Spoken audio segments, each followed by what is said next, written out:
అప్పుల బాధలు వెంటాడుతున్నాయా? అయితే 6 జేవిఆర్ వారి జాతిరత్నాలు ధరించండి. రాయలసీమలో వైసీపీకి ఒక పెద్ద లీడర్గా పెద్దిరెడ్డి రామచంద్రారెడ్డి ఉన్నారు. పెద్దిరెడ్డి రామచంద్రారెడ్డికి సంబంధించి అనేటువంటి అక్రమాలు బయటకు తీశారు. మీరు ఎగ్జాంపుల్ ఏదో అటవీ భూములు ఆక్రమించుకున్నాడని చెప్పేసి, బుగ్గమట్టం భూములు ఆక్రమించుకున్నాడని చెప్పేసి, వాళ్ళ కొడుకేమో మద్యం స్కామ్లో, ఇలా రకరకాల ఆరోపణలు ఉన్నా ఎక్కడో వాళ్ళని అదుపులో తీసుకోవటంలో, వాళ్ళని ఎంక్వైరీ చేయటంలో, వాళ్ళని అరెస్ట్ చేయటంలో పొరపాటు జరుగుతూ ఉంది అనేది టీడీపీ కార్యకర్తలే వాపోతున్న మాట. ఉండాది అది వాళ్ళని తొందరగా శిక్షించాలా. ఘాత నేరాలకు పాల్పడిన దొంగల ముఠ దెబ్బకుట్ట అని 2019 నుంచి 2024 వరకు అతలాకుతలం చేసినారు. దౌర్జన్యం చేసినారు, గుండాయిజం చేసినారు, అసాంఘిక కార్యకలాపాలు చేసినారు, ఇసుక నమిలినారు, కల్తీ మద్యం అమ్మినారు. ప్రతి ఒక్కటి చిక్కెల కానుంచి గుడ్ల కానుంచి ప్రతి ఒక్కటి నమిలి కరకర నమిలి మింగినారు. ఈ రాష్ట్రానికి కనీ విని ఎరుగని నష్టం చేసినారు. ప్రజల్లో ఆ విధమైనటువంటి కోపం వెంటనే వాళ్లకు అరెస్ట్ చేయాలా, కేసులు పెట్టాలా అనేది ప్రజల్లో ఒక తుఫాను మాదిరి ఉంది. ఆ విషయంలో ఏ తెలుగుదేశం పార్టీ కార్యకర్త కానీ ప్రజలు కానీ కాంప్రమైజ్ కాలేకుండా. ఇప్పుడు అక్కడ పెద్దిరెడ్డి రామచంద్రారెడ్డి మీద ఒక బీసీ ఇండిపెండెంట్ క్యాండిడేట్ ఫైట్ చేస్తూ ఉన్నాడు. అలాంటిది ఆయనకు కూడా సపోర్ట్గా మీరు లేరేమో అని చాలామంది అంటున్నారు. ఆయన పార్టీ సపరేటు పార్టీ పోరాటం పెద్దిరెడ్డి మీద చేస్తున్నప్పుడు కొంత పెట్టుకున్నాడు. మా పార్టీ వాళ్ళకు మేము సపోర్ట్ చేసుకుంటాం, ఇతర పార్టీ వాళ్ళకు వాళ్ళు చేసుకుంటారు. వాళ్ళు కావాలంటే వాళ్ళకి అన్యాయం జరిగినా కానీ పార్టీ కాపాడుతుంది అంతే. అతని జోలికి ఎవరు పోవడం లేదు కదా. అతనికి వల్ల పెద్దిరెడ్డి వల్ల అతనికి ఏదైనా ప్రాణాపాయం కానీ ఇంకోటి కానీ ఉంటే మా పార్టీ రక్షిస్తుంది, కాపాడుతుంది. అంతేగాని పెద్దిరెడ్డిని అంత తొందరగా అరెస్ట్ చేయాలంటారు. ఎదుగు చేయము, చట్టరీత్యా శిక్షిస్తాం. అంతేనా? చట్టరీత్యా అరెస్ట్ చేయమంటాను నేను. తప్పకుండా ఆ టైం వస్తుంది. ఆయన పాపాలు పడే రోజు వస్తుంది. ఆయన భూ ఆక్రమణలు, మద్యం మత్తు, పాలది అన్ని దాంట్లో కూరకపోయి ఉన్నాడు. ఆ సమయం వచ్చినప్పుడు చట్టరీత్యా అరెస్ట్ అవుతాడు. అబ్బా కొడుకు ఇద్దరు జైలుకు పోతాడు. ఏంది ఇప్పుడు 1 year తర్వాత కడప జిల్లాలో ఉన్న పొలిటికల్ సిచ్యువేషన్ ఏంటి సార్? 1 year తర్వాతన జగన్మోహన్ రెడ్డి హయాంలో దివాలా తీసింది రాష్ట్రము. ఒక అవినీతి కంపు కొట్టింది, శాంతి భద్రతలు లోపించినాయి. ప్రపంచంలో ఉండే సంస్థలన్నీ గజ వణికినాయి ఇక్కడ పెట్టుబడులు పెట్టాలంటే. ఆ డస్టు, ఆ సిదుగు, సిప్పట, ఆ దుర్గంధాన్ని అంతా కడిగేయాలంటే కొంత టైం పడుతుంది. ఇప్పుడు మీరు కంపెనీల గురించి వాటి గురించి చెప్పారు కాబట్టి, జిందాల్ కడప స్టీల్ ఫ్యాక్టరీని మీరు వెనక్కి పంపించేస్తున్నారు, పారిశ్రామికవేత్తలను భయపెడుతున్నారు రాయలసీమలో అనేది జగన్మోహన్ రెడ్డి గారు ప్రధానంగా చేస్తున్న ఆరోపణ. ఆయన పెట్టుబడులు తీసుకొచ్చాడు, మీరు వెళ్ళగొడుతున్నారు. రేపు నెల 12వ తేదీ స్టార్ట్ చేస్తున్నాం కదా మేము కడప ఉక్కు ఫ్యాక్టరీ. రెండోది కొప్పర్తి పారిశ్రామిక కారిడారు, ఓరవకల్ కారిడారు, ఇవన్నీ మొదలు పెడుతున్నాం కదా. అమరావతి, పోలవరం, ఇవన్నీ ఈ కన్ను లేని కబోది జగన్ కనపడ్డాంలే. అవన్నీ నేను చేస్తానట్టు 5 ఏళ్ళు ఏం పొడిచింది అందరికీ తెలుసు. నోరు తెరిచే అబద్ధాల వెల్లువ. ఇప్పుడు రాయలసీమ ప్రాంతానికి అమరావతి అనేది చాలా దూరంలో ఉంటుంది. అమరావతి రాజధానిగా రాయలసీమ ప్రజలు యాక్సెప్ట్ చేయట్లేదు. వైసీపీ వాళ్ళు పదే కొట్టే డైలాగులు ఇది. అందుకనే కర్నూలులో న్యాయ రాజధాని పెడతాను మేము చెప్పాము, కానీ టీడీపీ దాన్ని అడ్డుకున్నది అనేది వాళ్ళు చెప్పే మాట. మేము ఏమీ అడ్డుకోలే. 2019 నుంచి 2024 వరకు ఏం చెప్పినావు? 3 రాజధానులు అన్నావు, ముండ మోయించినావు. అమరావతి అమరజీవి అయిపోయింది, పోలవరం పరుగు అయిపోయింది. రాయలసీమలో కర్నూలు జిల్లాలో తెలంగాణకు రాయలసీమకు ముఖద్వారం కర్నూలులో హైకోర్టు పెడతాడు. నువ్వు ఏడబెట్టినావు? కింది కోర్టు కూడా పెట్టలే. నోరు తెరిచే అబద్ధాలు. 2014లో అపోజిషన్ లీడర్గా ఉండి 2014 నుంచి 2014 వరకు ఏం అన్నావు? అసెంబ్లీలో ప్రతిపక్ష నాయకుడిగా ఏకగ్రీవంగా అమరావతికి తీర్మానం చేసినావు. 30,000 ఎకరాలు చాలదు, ఇది పెద్ద రాజధానిగా నిర్మించాలా, మా వైసీపీ ఏకగ్రీవంగా దీన్ని ఆమోదిస్తుంది, బలపరుస్తుంది అన్నావు. నీది నోరా తాటికాయ మట్ట. ఆ నోటితో అన్నం తింటాడావా, అశుద్ధం తింటాడావా? ప్లేట్ మార్చడం తప్పు కదా అది. నువ్వు ఒక్క మాట మాట్లాడినావు. ఎక్కడ చూసినా 2 మాటలు, 2 దారులు, ద్వంద్వ వైఖరి, ఒకటి చెప్పేది ఒకటి చేసేది. ఇప్పుడు కడప జిల్లాలో మహానాడు జరిగింది, పెద్ద ఎత్తున జనం వచ్చారని మీ పార్టీ చెప్పుకుంటాను. అంత జనాన్ని ఎట్ట తీసుకొచ్చారు సార్? స్వచ్ఛందంగా వచ్చారా? అధికారం ఉంది కాబట్టి రకరకాలుగా ప్రలోభపెట్టి ఏమైనా తీసుకొచ్చారా? అధికారం కాదు, అధికారంలో ఉన్నామా అపోజిషన్లో ఉండేటప్పుడు ఒంగోలులో కూడా అట్నే వచ్చినారు. అది ఒంగోలులో వచ్చారు, కానీ కడప జిల్లా చెప్పలుగా సపరేట్ కదా. వచ్చారు, ప్రవాహం వచ్చినట్టు. ఇప్పుడు చంద్రబాబు నాయుడు గవర్నమెంట్ వచ్చింది, న్యాయం ఒక ప్రవాహంలా, ఒక మహానదిలా ప్రవహిస్తుందని, ధర్మం ఒక మహాసముద్రంలా ప్రవహిస్తుందని, న్యాయం జరుగుతుందని, ఇంతవరకు అన్యాయం అనే సూరు కింద నీళ్లు దాగి బతికినారు ఆంధ్ర రాష్ట్ర ప్రజలు. ఈరోజు న్యాయం అనే గొడుగు కిందికి వచ్చే అవకాశం కలిగింది. ఈ సంవత్సర పరిపాలనలో సుఖశాంతులతో వర్ధిల్లినాము. ఆ ఆనందోత్సాహాల్లో భాగంగా అందరం పంచుకోవాలని చెప్పి శ్రీకాకుళం నుంచి సింగనమల వరకు వేలాదిగా లక్షలాదిగా బయలుదేరినారు. దాన్ని జయకేతనం ఎగరేస్తూ ఆంధ్ర రాష్ట్ర చరిత్రలోనే కడప మహానాడు శాశ్వతంగా సువర్ణాక్షరాలతో లిఖించబడే విధంగా జరుపుకున్నాం. సంతోషమని ఆ 3 రోజులు వాతావరణం ఆహ్లాదకరంగా ఉండేది. అది అయిపోతానే వర్షం వచ్చింది. చంద్రబాబు నాయుడిని దీవిస్తూ వాళ్ళ నాయన అబ్బా కొడుకు ఎప్పుడు చెప్పేవాళ్ళు కదా, చంద్రబాబు నాయుడు కరువు కవల పిల్లలు, చంద్రబాబు నాయుడు కుర్చీ ఎక్కితే రాజ్యపాలన కలనకుడు కరువు వచ్చాదని. ఇంకా మరి 3 రోజులు ఆహ్లాదకరంగా చల్లని వాతావరణంలో జరిగింది. తర్వాత కుంభవృష్టి కురిసింది. భూమి అంతా పొలకించిపోయింది అన్ని ప్రాంతాల్లో. వైనాటు కుప్పం అని చెప్పేసి వైసీపీ గతంలో నినదించేది. సరే సాధ్యం కాలేదు, వదిలేయండి. కానీ ఇప్పుడు వైనాటు పులివెందులని మీరు నినదించలేరా? ఎందుకు నినదించలేము? ఆ సమయం వచ్చే ఓడిపోయి ఇంట్లో కూర్చోబెడతాం. ఇప్పుడే ఓడిపోయినట్టే అతను గెలిచినా. మగోడైతే అసెంబ్లీకి పోమ్మను. అసెంబ్లీకి పోవాలి కదా. పులివెందులో పులి ప్రత్యేక హోదా తెచ్చాది, హస్తినాపురంలో గర్జిస్తే హస్తినాపురం అంతా గడగడ వణుకుతుంది. నరేంద్ర మోడీ తలలోనూ గడ్డంలోనూ వెంట్రుకలన్నీ ఊడి పడతాయి అని అన్నారు కదా. ఇప్పుడు మగోడైతే అసెంబ్లీకి పోమ్మను. మీరు అలా మాట్లాడుతున్నారు. పులివెందుల ప్రజలు అయ్యండి, పులివెందుల వాస అయ్యండి, భయం లేదా? ఏం భయం? నరకాల్చినాడు, చంపినారు వాళ్ళ నాయన, వాళ్ళు అంతా వాళ్ళ క్రూర కృత్యం. మరి 2019 నుంచి 2024 వరకు చెయ్యని అకృత్యం లేదే. మీరు హైదరాబాద్ నుంచి ఈ రోజు మరి మొగోళ్ళు అయితే వైసీపీ వాళ్ళు రోడ్డు మీదకి వచ్చి పోరాడమను, జగన్ను రమ్మను, జనంలో వచ్చి నిలబడమను. ఆ రోజు అధికారం ఉందని కదా. 72 సంవత్సరాల వయసులో చంద్రబాబు నాయుని, అచ్చెమ్మ నాయుని, అయ్యప్పను, ఆయన కొల్లు రవీందర్ను, దివాకరెడ్డిని ఎంతమందిని అరెస్ట్ చేసినాడు, ఎన్ని విధాలు హింసించినాడు. ఈరోజు మొగోడైతే రావాలా జనంలోకి. మరి పారిపోయి పిరికి పంద మాదిరి షెటిల్ పోయినట్టు పోతున్నాడు. షెటిల్ పోతుంది కదా బెంగళూరుకు, వారం పోయి 2-3 రోజులు ఆడ షెల్టర్ తీసుకొని వచ్చినాడు. మొగోడైతే పోరాడాలా. కాదు, మీరు అట్ట గట్టిగా అంటున్నారు. మళ్ళీ పులివెందులే పోవాలి మీరు. పులివెందుల నుంచి వచ్చాను, మళ్ళీ పులివెందులకే పోవాలి మీరు. పోతాం, క్యాకేసి పోతాం, పెనుగోడ సైరన్ ఇచ్చి పోతాం. వస్తున్నాం పులివెందులకని. పులివెందుల్లోనే పుట్టినా, పులివెందుల నీళ్ళే తాగేది. ఆ నెలలో పుట్టినే శౌర్యం మాకు ఉంది. ఇప్పుడు పెమ్మసాని చంద్రశేఖర్ కేంద్ర మంత్రిగా ఉన్నారు, ఆయన కూడా మీ దగ్గరే పుట్టాడంట కదా. అవును కదా, మా గండికోట ప్రభువులు వాళ్ళు. 300 సంవత్సరాలు. అందరికీ తెలియదు, ఆయన గుంటూరులో ఉన్నారు కాబట్టి అక్కడ వెత్తేమనుకుంటున్నారు, అక్కడ ఎంపీగా గెలిచారు కాబట్టి. 300 సంవత్సరాలు పెమ్మసాని కమ్మ ప్రభువులు గండికోటను ప్రజారంజకంగా పరిపాలించినారు. విజయనగర సామ్రాజ్యం శ్రీకృష్ణ వారి దేవరాయల కింద విజయనగర సామ్రాజ్య కాలంలో 300 సంవత్సరాలు సామంతరాజులు. మిగతా సామంతరాజులు మాదిరి కాదు. వీళ్ళకి సర్వస్వతంత్రమైన సత్తాకమైనటువంటి అధికారం ఉన్నది. వీళ్లకు గండికోటలో టంకశాల ఉన్నది. వీరభద్రస్వామి ఫోటోతో, ముద్రతో బంగారు నాణ్యాలు, వెండి నాణ్యాలు తయారు చేసినారు, సొంత కరెన్సీ. అప్పుడు ఇలా ఏలుబడిలో ఉమ్మడి అనంతపురం జిల్లా, బళ్ళారిలో కొంత భాగము, కర్నూలు జిల్లా, ఉమ్మడి కర్నూలు జిల్లా, కడప జిల్లా, ఉమ్మడి వరంగల్ జిల్లా, గుంటూరులో 3/4 భాగం పైన, కృష్ణా జిల్లాలో మొత్తం 6-7 జిల్లాలు గండికోట సామ్రాజ్యంలో ఉండేటి. వజ్రాలు, వజ్ర కరూరు, మునుగోడు, మునిపల్లి ఇవన్నీ ఉన్నాయి. బనగానిపల్లి ఇక్కడ వజ్రాలు, మరకత మాణిక్యాలు, పచ్చలు, పగడాలు ఇవన్నీ హంపి వీధుల్లో పోయి ఇక్కడ నుంచి తీసుకొని ఇంపు వీధుల్లో అమ్మేవాళ్ళు, విక్రయించేవాళ్ళు, పిడికెళ్ళతో పట్టుకొని బేరం చేసేవాళ్ళు. వీళ్ళకు గండికోట రాజులకు హంపీలో విడిది ప్రత్యేకంగా మిగతా రాజులకు లేనిది. వీళ్ళకు ఒక విడిది ఏర్పాటు చేస్తున్నారు.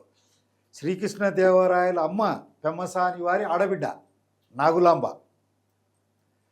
పెమ్మసాని రామలింగ నాయుడు నాగులాంబ అన్న కొడుకు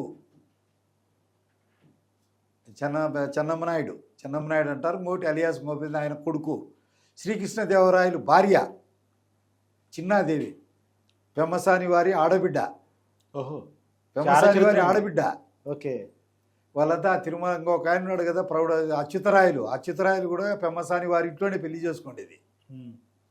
300 సంవత్సరాలు దిగ్విజయంగా ఏర్పడినారు. శత్రు భయంకరమైన కోట నిర్మించినారు. మా వానికి, మా గడ్డికోట వీరునికి, రాయలసీమను సస్యశ్యామల భరితంగా పరిపాలించినటువంటి మా ప్రభువులకు ఈరోజు కేంద్ర మంత్రి ఇచ్చిన దానికి కడప జిల్లా నిండు మనస్సుతో ఆశీర్వదిస్తుంది, నిండు మనస్సుతో స్వాగతం చెబుతుంది. మా రాయలసీమంతా ఆయన కోటి గుండెలతో, కోటి ఆశలతో ఉన్నాం ఆయన మీద.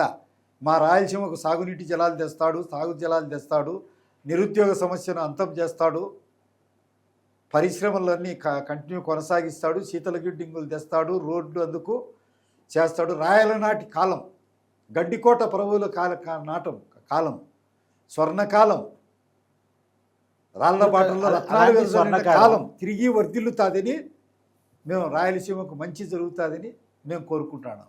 మా ప్రభు అంత స్వర్ణకాలం ఎందుకు రాధకాలంగా మారింది? కాలక్రమంలో విజయనగర సామ్రాజ్యము, గండికోట సామ్రాజ్యము ఇవన్నీ అంతమైపోయిన తర్వాత స్థానికంగా ఆలన పాలన లేని ముస్లిం రాజుల పరిపాలన, ఈస్ట్ ఇండియా కరువు, వాళ్లకు ప్రజా సంక్షేమం పట్ల అంకితభావం లేకపోవడము, ప్రేమ లేకపోవడము ఇత్యాది కారణాల వల్ల రాయలసీమ కరువు వచ్చి ములుగులను పీల్చి పిప్పి చేసినాయి. వర్షాలు లేమి. ఇది నిజమైతే సార్, పెంబసాని చంద్రశేఖర్ గారు ఎందుకు రాయలసీమలో కాకుండా సొంత జిల్లా, వాళ్ళ వెనకాల బ్యాక్గ్రౌండ్ ఉన్నటువంటి జిల్లాలో కాకుండా గుంటూరు జిల్లా వెళ్ళి అక్కడ పోటీ చేశారు? మా పెమ్మసాటి ప్రభువు, మా రాజకుమారుడు, మా రాజుల వారసుడు అనేది కడప జిల్లాలోనే చాలామందికి తెలియదు. ఎందుకు అంటే 1652లో ఈ గండికోట వైభవాన్ని చూడలేక మీర్ జుమ్లా అనేవాడు గోల్కొండ సేనాధిపతి దండెత్తి వచ్చినాడు అశేష సేనా వాకింతో. అప్పుడు దండయాత్ర చేసినాడు, కింద నుంచి పైకి ఫిరంగులు పెట్టి కొడితే శత్రు దుర్భేద్యమైనటువంటి కోట, ఒక్క రాయి కూడా ఇంత కూడా పగలగొట్టలేకపోయినారు. అప్పుడు ఏం చేశారు, వాళ్ళ దగ్గర లింగన్న నిన్నాడు, దూపాటి సంస్థానంలో పనిచేస్తున్నాడు. దూపాటి వాళ్ళకే ఇచ్చింది గోవిందమ్మను, పెనసాని గోవిందమ్మను, వీళ్ళకు సోరపనేని నరసింహనాయనికి, గండికోటలో అల్లుడు. సో వాడు గుత్తికోట ఇస్తాము అని చెప్పు.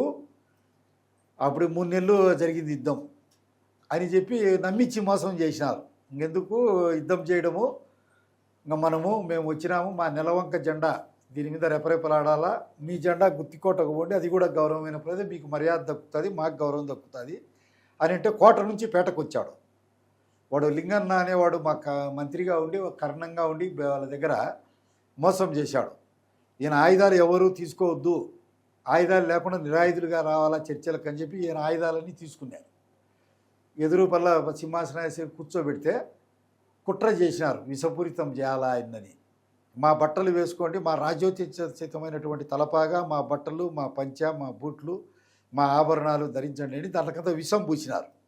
అవి విషం పూసుకుని 2 నిమిషాలకు ఇంతలా బొబ్బలు రాయడము, శరీరం అంతా విపరీతమైన మంటలు, నవ్వలు రావడము, విపరీతమైన దాహం రావడము వచ్చాని ఆయన కనుక్కున్నాడు మోసం చేసి. అయినా కానీ ఆ పరిస్థితిలో అడిగాడే, మా ఫర్మాన్ అయ్యేది గుత్తికోటది రాయించామనేది, అనుమతి కోట ఇచ్చినారు, చిన్నది ఏనుగు గుడ్డుమైంది, ఇది దోమ గుడ్డుమైంది. ఇంత మోసం చేస్తారు, సింపేసినారు, కరవాలకు తీసుకొని దండయాత్ర చేస్తామని లోపల గిలగిల తన్నుకొని చచ్చిపోయినాడు. మోసం చేసినాడని వాడిని తిట్టి ఆడ గండికోట ప్రభువులంతా గంపలలో వాళ్ళ దగ్గర ఉండే వజ్ర వైడూర్య మరకత మాణిక్యాలు, బంగారు, వెండి, బట్టలు, ఆహార ధాన్యాలు గంపల్లో పెట్టుకొని ఆ కోట దిగి 108 కమ్మక్కులాలు అక్కడ ఉండేవాళ్ళు, పెమ్మసాని వారు, రావెళ్ళ వారు, సూయపనేని వాళ్ళు, ఇలాంటి ఉండేవాళ్ళంతా గంపల్లో పెట్టుకొని అక్కడి నుంచి వచ్చేసారు. ఎప్పుడు జరిగింది 1652. 1652లో 1565లో తల్లికోట యుద్ధంలో విజయనగర సామ్రాజ్యం పతనం అయిపోయి వచ్చినా కానీ ఇది 87 సంవత్సరాల తర్వాత కూడా కొనసాగింది. అఖండ దీపమై వెలిగిన తర్వాత వాళ్ళు శ్రీలంక పోయి కాండీలో ఆయన సరిపోతూ కూడా కొన్ని సూచనలు చేశాడు. ఏమని, మనం ప్రభువులో మన 2 వృత్తులు రాజాశ్రయం కోరండి, అక్కడ కత్తి పట్టుకొని యుద్ధం చేయండి సైనికులై.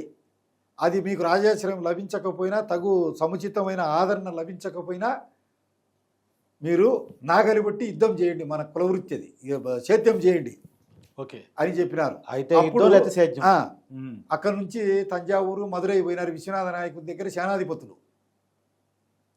అక్కడ బాగా నడిపినారు, అఖండమైన సామ్రాజ్యం జరిపి సర్వస్వతంత్ర అధికారం జరిపి అక్కడి నుంచి పతనం అయిపోయింది. ఇప్పటికి 10 తరాలు, 300 సంవత్సరాలంటే 10 తరాలు, ఇంకా ఉండే ఒక 10 తరాలు పోయింటుంది. 10వ తరం మనవాడో 8వ తరం మనవాడో ఉంటాడు పెమ్మసాని చంద్రశేఖర్. ఈరోజు దైవికంగా జరిగిందో, యాదృచ్ఛికంగా జరిగిందో, ప్రకృతి పరంగా జరిగిందో, అనుకోకుండా జరిగిందో, మావాడు కేంద్ర మంత్రి అయినాడు కదా. మాకు మామూలుగానే మా ప్రాంతానికి ఏమన్నా చేయాలనేది ఉంటుంది కదా ఆయన రక్తంలో. అవును, మా రాయలసీమ రక్తమే కదా. కాబట్టి మాకు సంతోషం, మంచి జరుగుతుంది అని మేము అనుకుంటాను. ఇంకా మళ్ళొకసారి 1 ఇయర్ పరిపాలన గురించి, సంక్షేమ పథకాలు ఇంకా కొన్ని అమలు కావట్లేదు అనే దాని గురించి ఏం చెప్తారు? లోకేష్ గారికి వర్కింగ్ ప్రెసిడెంట్ మహానాడులో ఎందుకు ఇవ్వలేదు అంటే, ఇప్పుడు మామూలుగా చంద్రబాబు నాయుడు ఉన్నాడు, చంద్రబాబు గారు పెద్ద ఆయన నాయకత్వంలోనే అందరూ పనిచేసేది. దానికి మళ్ళా ప్రత్యేకంగా ఒక వ్యవస్థ అంటూ అవసరం లేదు. ఆయనకు ఆల్ ఇండియా తెలుగుదేశం పార్టీ ప్రధాన కార్యదర్శిగా ఉన్నాడు, దానికి మించింది ఏమీ కాదు. ఏది ఇచ్చినా జస్ట్ ఫార్మాలిటీ అంటారు. ఏది ఇచ్చినా ఫార్మాలిటీ కనుక కదా, ఆయన నాయకత్వంలోనే కదా పనిచేయాల్సింది. ఆయన భవిష్యత్తు నాయకుడుగా, దశను దిశను నిర్దేశించేవాడుగా, ఆంధ్రుల రథసారథిగా ఉత్తరోత్తర ఇప్పటికే లోకేష్ బాబు తయారైనాడు. సరే ఇక్కడే ఒక మాట, జగన్మోహన్ రెడ్డి గారిది రాయలసీమే, చంద్రబాబు నాయుడు గారిది రాయలసీమే, అంతకుముందు రాజశేఖర రెడ్డి గారిది రాయలసీమే. ఎందుకు రాజశేఖర రెడ్డి గారి కుటుంబం అనగానే రాయలసీమ గుర్తొస్తుంది, చంద్రబాబు నాయుడు గారు అనగానే రాయలసీమ వాసిగా ఆయన గుర్తింపు రాదు? సరే, స్టేట్ వైడ్గా గుర్తింపు వస్తే చంద్రబాబు నాయుడు గారికి ఉన్న అభిమానం ప్రపంచవ్యాప్తంగా ఉంది, అది వేరే విషయం. ఆయనకున్న అభిమానం తగ్గించి నా ఉద్దేశం కాదు. కానీ రాయలసీమ అనగానే రాజశేఖర రెడ్డి గారు రాయలసీమ ఇది మాట్లాడతారు, కానీ చంద్రబాబు నాయుడు గారిని ఎందుకో మాట్లాడరు, ఎందుకో అనేది. రాజశేఖర రెడ్డి వాళ్ళ ఇమేజీ నక్కమైన, చంద్రబాబు నాయుడు ఇమేజ్ నాగలోకమైన. నక్కెక్కడ, నాగలోకం ఎక్కడ, అంతేనా? అంతే కదా. తర్వాత బాబు గారిని, లోకేష్ గారిని ఇద్దరిని పోలి చెప్పినట్టు ఏం చెప్తారు? చంద్రబాబు నాయుడు గారు కింద నుంచి కష్టాలు పడి ఎన్నో అవమానాలు ఎదుర్కొని నిరంతరాయంగా కష్టపడి ఈ స్టేజ్కి వచ్చినాడు. లోకేష్ గారి నేపథ్యం వేరు, ఈ తరం మనిషి. నా ఉద్దేశం ఏంటంటే, ఇన్ని దశాబ్దాలుగా పార్టీని బాబు గారు నిలబెడుతూ వచ్చారు ఎన్టీఆర్ గారి నుంచి. మరి లోకేష్ గారు ఇంకొక 3-4 దశాబ్దాలు ఈ పార్టీని నిలబెట్టడానికి అంకురార్పణ జరుగుతుందా అంటే? 100కి 100 నిలబెడతాడు. అంతేనా? ఇప్పటికే తను తాను మరమ్మత్తు చేసుకున్నాడు. అప్పుడు పాదయాత్ర చేసినప్పటికీ ఇప్పటికీ అస్థి మశకాంతకం తేడా ఉంది, దోమకు ఏనుకునేంత. జగన్కి లోకేష్కి మధ్య పోలిక చిచి అతను ఈగ రెక్కమైన కూడా కాదు, ఇది గరుత్మంతుని రెక్క మాదిరి. లోకేష్ అయితే అతనికి ఇది పోల్చేదానికి కదా, రౌడీ అధికారం ఉంటే చేయగలిగినోడే కానీ లేకపోతే ఏం వేస్ట్ ఫెలో. సరే, జగన్కి షర్మిలాకి నిజంగా తగు ఉందా? ఏదో పొలిటికల్ డ్రామాలు ఏమైనా నడుస్తున్నాయా? కేవలం ఆర్థిక తపాదాలు మాత్రమే ఉన్నాయా? తగు ఉండదంటారు, లేదంటారు. వాళ్ళ మనసులోకి పోయి ఏం చూడాలా, వాళ్ళు అన్ని కుట్ర కుతంత్రంతో ఉండేవాళ్ళు కాబట్టి ఒకవేళ నిజంగా వాళ్ళకి ఘర్షణ ఉన్నా నేనైతే నమ్మను. అంతేనా? నిజంగా ఘర్షణ ఉన్నా నేనైతే డ్రామానే అనుకుంటా.